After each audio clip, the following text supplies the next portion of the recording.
Syederalun aksi unjuk rasa di depan kantor FIF Unit Kuala Simpang Aceh Tamiang diwarnai pembakaran ban bekas sepeda motor pada Selasa 30 April 2024.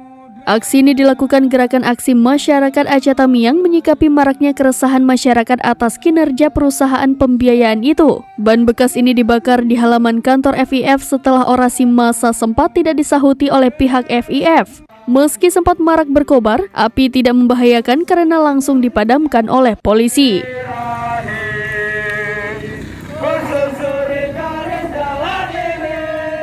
Koordinator aksi Khairul menjelaskan unjuk rasa ini berawal dari banyaknya keluhan konsumen karena dilaporkan FIF ke polisi.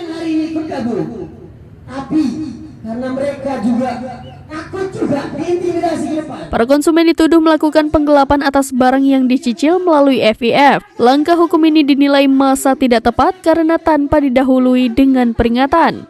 Ketua Garang Khaidur Azhar menambahkan bahwa FIF telah salah alamat menuduh konsumen melakukan penggelapan. Khaidur berharap manajemen FIF memperbaiki pola kerjanya agar tidak meresahkan masyarakat. Di sisi lain, dia juga mempertanyakan keberadaan perusahaan ini yang dinilai belum mengedepankan konsep syariah. Seorang perwakilan perusahaan sempat muncul untuk menemui massa. Ia berjanji menampung seluruh aspirasi masyarakat untuk diteruskan ke pimpinan.